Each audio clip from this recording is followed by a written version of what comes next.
আসসালামু আলাইকুম।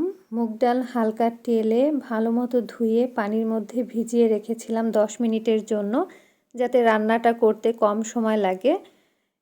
এখন আমি এই মুগ ডালটা একটা সাইডে রেখে দিব। তেল দিয়ে তেলটা গরম করে পেঁয়াজ, কালো গোলমরিচ, দারুচিনি, এলাচ, তেজপাতা এগুলো ভেজে নিচ্ছি। এভাবে ভেজে নিলে মাংসের স্বাদটা কিন্তু বহুগুণ বেড়ে যায়। আমি যখনই মাংস রান্না করি তখন আস্ত মশলাগুলো এভাবে ভেজে নেই, এতে করে খুব সুন্দর একটা ঘ্রাণ ছড়ায়।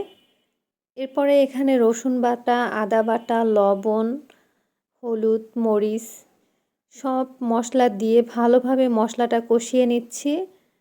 মশলাটার মধ্যে কিন্তু আমি গরম মশলার গুঁড়াও দিয়েছিলাম। এরপরে গরুর মাংস দিয়ে ভালোভাবে মশলার সাথে কষিয়ে নিব। এখানে শুধুমাত্র মাংসই নেইনি, সাথে একটু তেলও ছিল।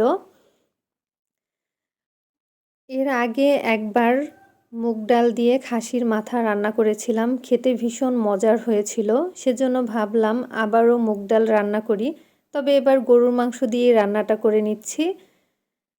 খাসির মাথা দিয়েও কিন্তু মুগ ডালটা বেশ ভালো লাগে। তো মাংস থেকে কিন্তু অনেকটা পানি বের হয়েছে, এই পানিটা ভালো মতো জাল দিয়ে শুকিয়ে নিব। যখন এরকম তেলটা ভেসে উঠবে তখন আমি প্রেসার কুকারে সিটি দিয়ে রান্নাটা করে নিব।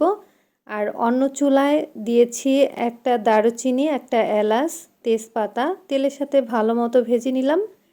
দিয়ে দিচ্ছি পোলাওয়ের চাল, চালের মধ্যে কিন্তু আমি লবণটা দিয়ে দিয়েছিলাম। এবার পোলাওয়ের চালটার মধ্যে দিয়ে দিব 2 চা চামচ আদা রসুন বাটা। পোলাওর চালটা কিছুক্ষণ ভেজে নিব, ভেজে নিলে পোলাও রান্নাটা অনেক ঝরঝরা হয়। তো আজকে পোলাও আর মাংসটাই রান্না করব, বাড়তি কিছু রান্না করব না। আমার এই ভিডিওগুলো যদি আপনাদের কাছে ভালো লেগে থাকে তাহলে অবশ্যই লাইক, কমেন্ট আর শেয়ার করতে ভুলবেন না। আজ এখানেই বিদায় নিচ্ছি। আল্লাহ হাফেজ।